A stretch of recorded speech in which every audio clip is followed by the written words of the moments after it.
Só que em algum momento esse fogo, essa torcida, não conseguiu mais produzir o fogo necessário.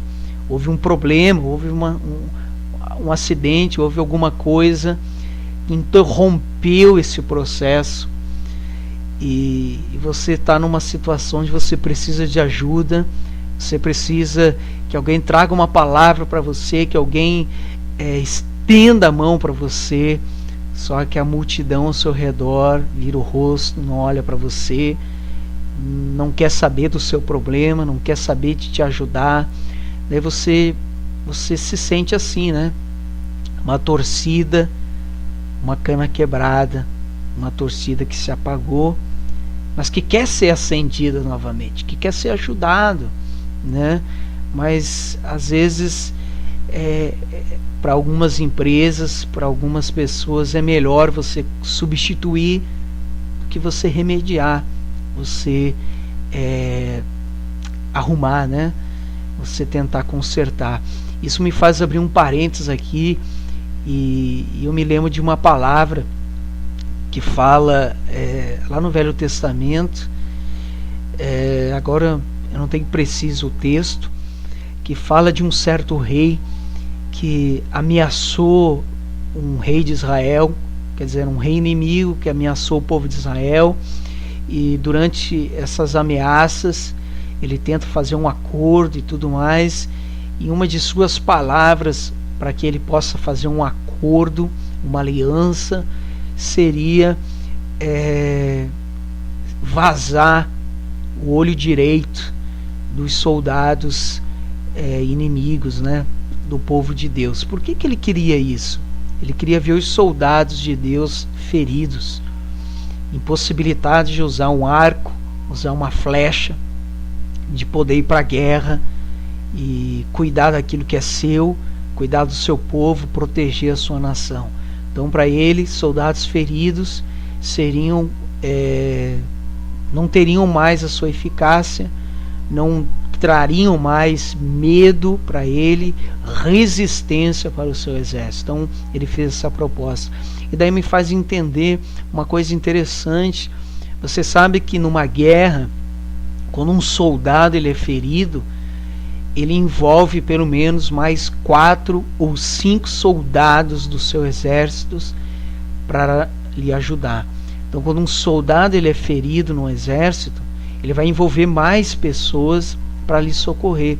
Então, o que é passado em alguns exércitos, né, é deixar esse soldado ferido para trás, porque ele seria, na verdade, um empecilho maior para perder a guerra, para fazer o reino ser ferido numa totalidade muito maior. Então é mais fácil deixar o soldado ferido para trás, pegar aqueles 5 soldados e continuar com eles na frente de batalha, do que tentar socorrer aquele que ficou para trás. Então assim teria uma chance maior, um número maior de soldados para guerrear e para vencer. Então alguns exércitos agem dessa forma. Então às vezes a gente é um caniço quebrado, a gente é uma torcida que não acende mais, só fumega, só faz fumaça, é só uma lembrança do que foi, né? E o exército a qual a gente representa está simplesmente deixando a gente para trás e não se importando mais com a gente. Lembrando, às vezes isso acontece no casamento, acontece no trabalho, nos círculos de amizade, né? Você já foi importante para os seus amigos, você já foi alguém que ajudou os seus amigos, que estendeu a mão para os seus amigos, e hoje, né, os seus amigos não ligam mais para você, não se importam mais com você e simplesmente acusam você. Às vezes eu me lembro de Jó.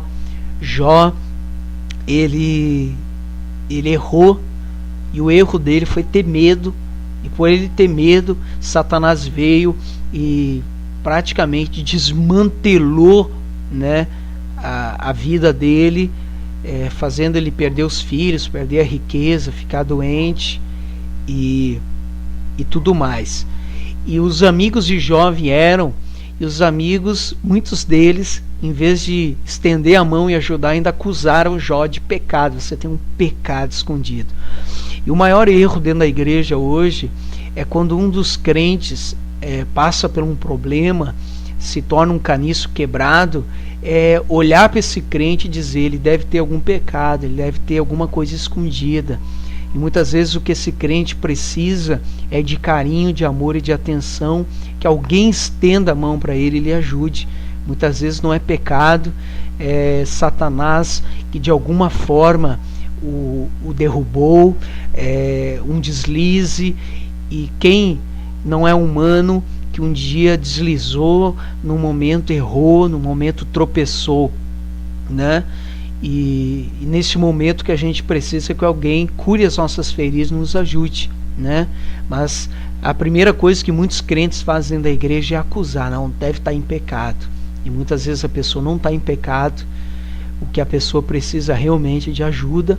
E se ainda tivesse pecado, não cabe a nós julgar, mas cabe a nós sermos homens de Deus e ajudar aquela pessoa que caiu, e não pisar, não esmagar o caniço que já nos serviu, a torcida que já foi acesa e que já muito nos auxiliou na nossa vida. Então, isso é uma coisa interessante do que Jesus está falando. Então, Jesus está dizendo aqui: você sempre tem uma segunda chance com Ele. Se dentro da sua família, nos seus ciclos de amizade, no seu trabalho, as pessoas te abandonaram, acredite, Jesus ainda não te abandonou. Ele ama você, Ele perdoa você.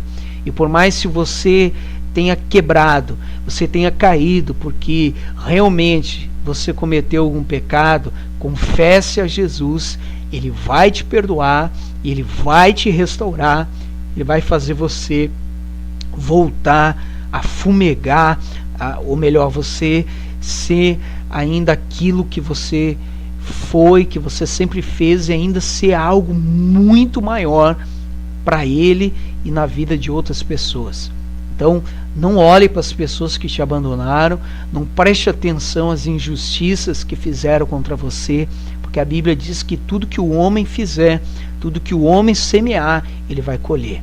Então, não tenha amargura, não tenha raiva no seu coração, pelo contrário, ore por aquelas pessoas que te fizeram mal, abençoe, e a melhor forma de você ser restaurado. Então, a mensagem de Jesus aqui é: eu vou sempre dar uma segunda chance, eu nunca vou abandonar, por mais que os homens façam isso, eu não vou fazer com você. Então, acredite nele, busque a Ele, porque Jesus quer fazer de você uma verdadeira bênção. Mas eu quero me concentrar aqui nessa palavra, no caniço.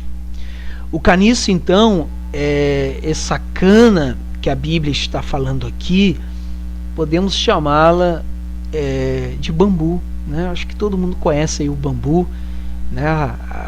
Eu sei que a gauchada, eu sou gaúcho, apesar da minha família, a minha mãe, meu pai, os meus avós serem catarinenses, eu nasci no Rio Grande do Sul, né? Então eu tenho autoridade aí para falar dessas duas origens aí, desses dois estados maravilhosos. Então, a gauchada gosta muito de falar taquara, né?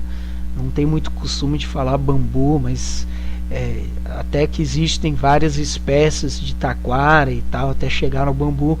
Mas vamos usar esses dois nomes para que a gente possa entender que são familiares, são espécies muito parecidas, primos ali, fazendo parte de um mesmo gênero, né? Então, esse bambu, ele tem nele, esse caniço, essa planta, coisas muito interessantes que nos trazem lições para a nossa vida espiritual. Coisas que eu quero aqui dividir com você, e que você se lembre disso. Você pega um papel aí, pega uma caneta, anote que eu vou falar, e todo dia, nos próximos 7 dias aí, medite nisso. Eu tenho certeza que vai causar uma mudança muito boa na sua vida, na sua fé, vai te ajudar a se levantar, a sair do caos, Não ficar mais pensando, eu sou um caniço quebrado, eu não sirvo mais, me abandonaram. Não, você tem que reagir, você tem que se levantar. Pegue, por exemplo, o bambu, né, que nos trazem grandes lições aqui. Lição número 1 que o bambu traz para nós, né? Ele cresce sempre